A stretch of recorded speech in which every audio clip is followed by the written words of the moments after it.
Scythians unleashed the untold saga of the Scythian horse lords. Long before Rome rose, before Alexander conquered, and before Persia built its golden palaces, there was the steppe, a vast, windswept ocean of grass stretching from the Danube to Mongolia. No walls, no cities, just endless horizon, and the thunder of hooves. From this unforgiving land emerged a people so wild, so stylish, and so terrifying that even Herodotus couldn't stop gossiping about them. They were tattooed warriors, spiritual stoners, and fashion-forward nomads. They were the Scythians. But who were these mysterious horse lords? How did they go from burning bones for barbecue to burning empires to the ground? Why did they clash with the Greeks, defy the Persians, and conquer parts of India? What made their women so fierce that the Greeks thought they were literal Amazons? And how did a serpent woman and Heracles allegedly start it all? In this epic journey, we'll uncover the Scythian wars and nomadic clashes that shook the ancient world, the psychedelic rituals and golden trinkets of the steppe, the battle of Ateas versus Philip, where cavalry met phalanx in a clash of titans, the Saka saga, from Central Asia to Buddhist temples in India, and the final legacy of the Scythians, from the Tarm Basin to the Ossetians of today. This isn't just history, it's a saga of survival, swagger, and spiritual chaos. So before you ride off into the algorithm, hit that subscribe button, follow our channel, and click the notification bell to stay updated on every hoofbeat of this wild ride through ancient greatness. Imagine a land so vast, so flat, and so unforgiving that even the birds needed a map to find a tree. This was the steppe, a colossal corridor of grass stretching from the Danube River in Europe to the Mongolian heartland in Asia. To the north, Siberia's birch forests whispered ghost stories. To the south, deserts, mountains, and inland seas formed a natural do not enter sign. For most of prehistory, this place was a no-go zone for humans. No cities, no farms, just wind, wolves, and the occasional confused wanderer. But around 3500 BCE, something miraculous happened. Humans domesticated horses. And not just any horses. These were the turbocharged, grass-fueled, four-legged Ferraris of the ancient world. In Botai, Kazakhstan, and Derivka, Ukraine, early humans looked at wild horses and said, "You know what? Let's ride." Suddenly the steppe wasn't a prison, it was a highway. Nomadic pastoralism was born, and with it came herds of goats, sheep, cattle, and a lifestyle that made camping look like royal luxury. Now, how did the Scythians emerge from this grassy abyss? Herodotus, that ancient gossip columnist, claimed their first king, Scythes, was the love child of Heracles and a serpent woman. Yes, you read that right. Apparently, even demigods had exotic tastes. Historically, the Scythians likely descended from the Andronovo culture, flourishing around 2000 BCE. By 900 BCE, they were galloping westward from the Altai Mountains, kicking out the Cimmerians like rowdy bar patrons and claiming the Ponto-Caspian region as their new stomping ground. By the 6th century BCE, the Scythians had settled in the western steppe, while their cousins, the Massagetae and Sakas, held court in the central and eastern steppe. Together, they formed a cultural empire stretching from Eastern Europe to the edges of China.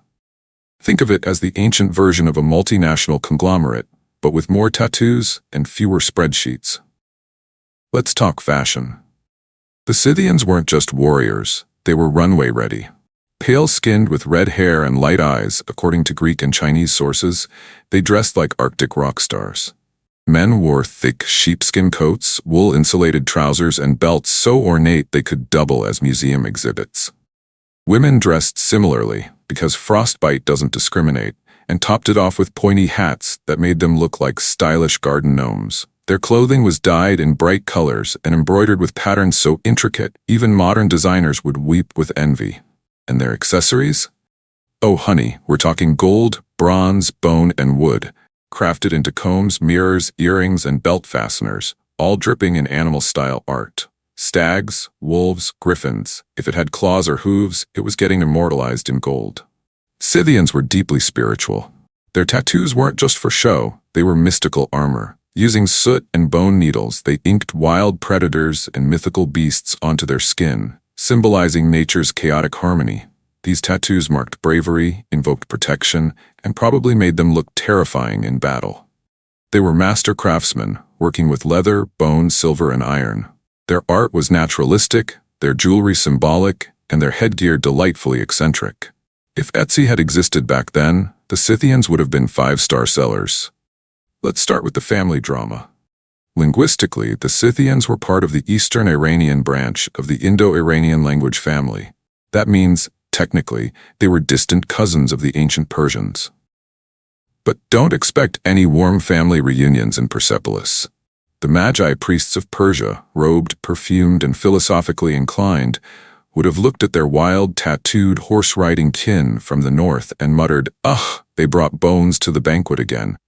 While the Persians built empires with bricks and bureaucracy, the Scythians built legacies with arrows and adrenaline. Their dialects may have shared roots, but their lifestyles were as different as silk and saddle sores.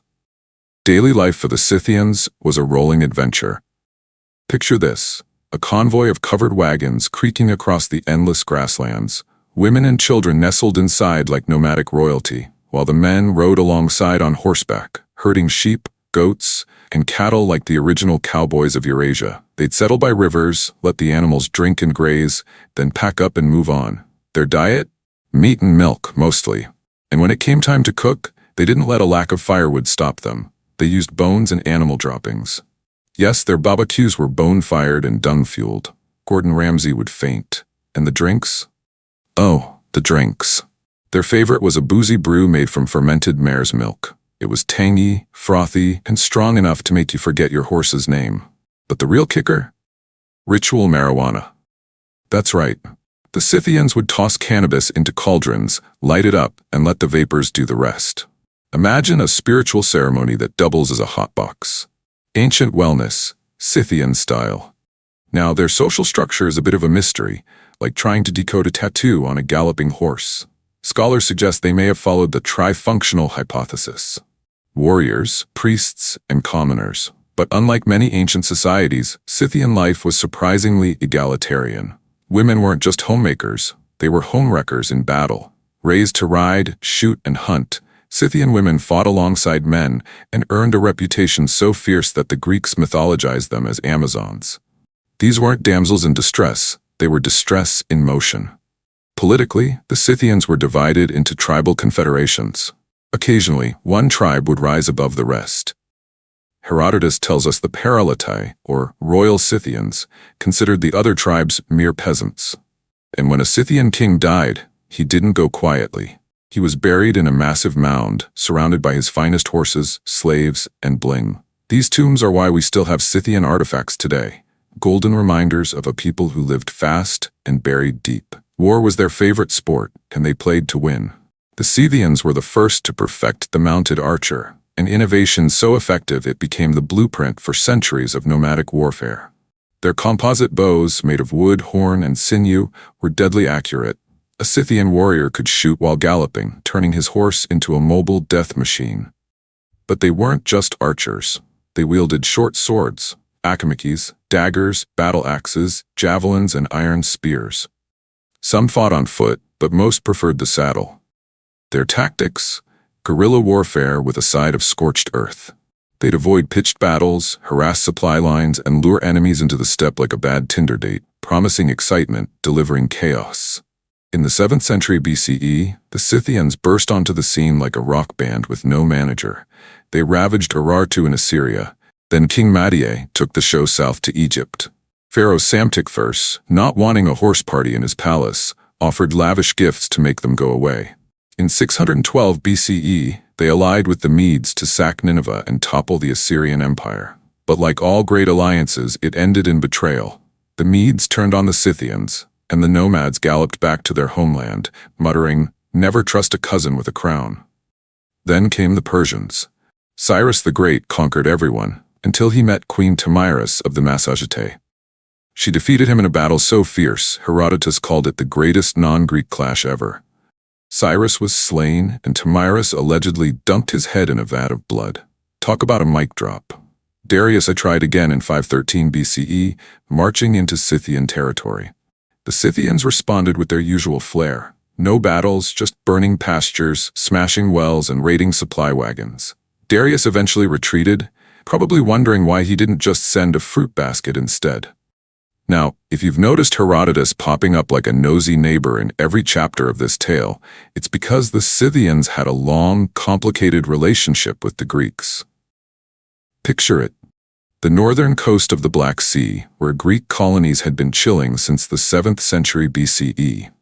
By the 4th century, in the Bosporan Kingdom, Greeks and Scythians weren't just neighbors, they were business partners. Fish, grain, slaves, you name it, they traded it. And in the process something magical happened. Greco-Scythian art. Greek artisans began crafting gold pieces for their Scythian clients, blending the Scythian love for animal motifs with Greek humanistic elegance. Imagine a golden belt buckle featuring a griffin wrestling a philosopher. That's cultural fusion.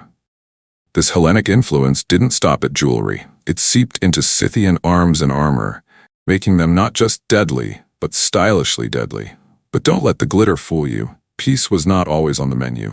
Enter Ateas, a Scythian king with ambition bigger than his horse's ego. By the late 3rd century BCE, he ruled a confederation stretching from the Danube to the Don. In 339 BCE, he looked south and thought, Macedon looks cozy. Unfortunately for him, Macedon was ruled by Philip II, father of Alexander the Great and part-time military wizard. The two forces met on the plains of Dobruja. Scythian cavalry charged with the fury of 1,000 fermented mares, but Philip's phalanx held firm. The result? Ateas was killed, his army scattered like hay in a storm, and his confederation shattered.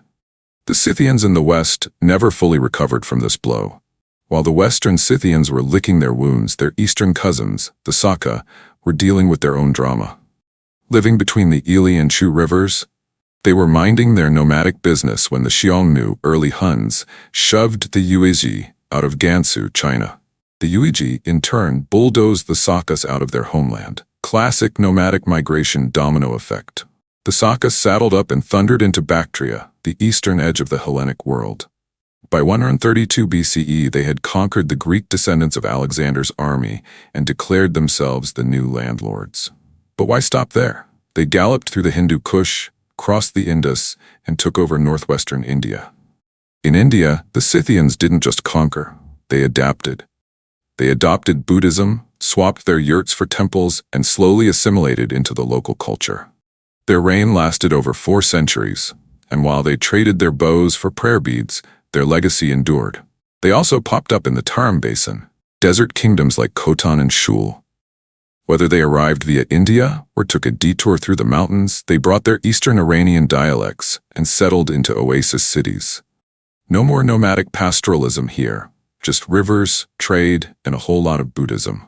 As China's Han dynasty expanded westward, they bumped into these oasis states.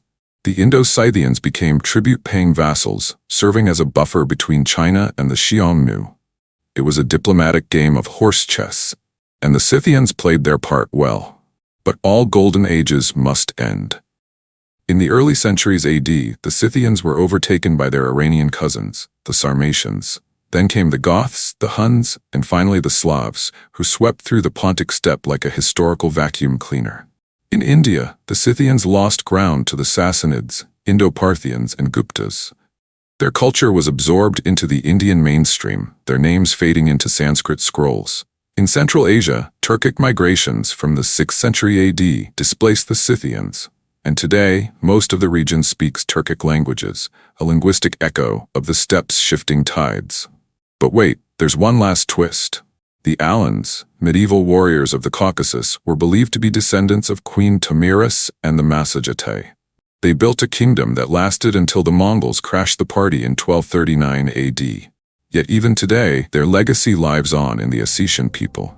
The Scythians may be a footnote in the history books of Greece, Iran, India, and China, but their hoofprints are everywhere. Every nomadic warlord who rode across the steppe, whether Hun, Turk, or Mongol, was galloping in the tracks of the Scythians. They were the original horse lords, the tattooed, bow-wielding, cannabis-burning, gold-loving, art-commissioning, empire-shaking legends of the ancient world. If you've enjoyed galloping through history with us, uncovering the secrets of the Scythians, their golden treasures, and their psychedelic rituals, don't ride off into the sunset just yet. Make sure to follow our channel, subscribe, and click that notification bell so you never miss another epic tale from the ancient world. Whether it's warrior queens, nomadic migrations, or golden belt buckles with griffins, there's always more intrigue waiting to be unearthed.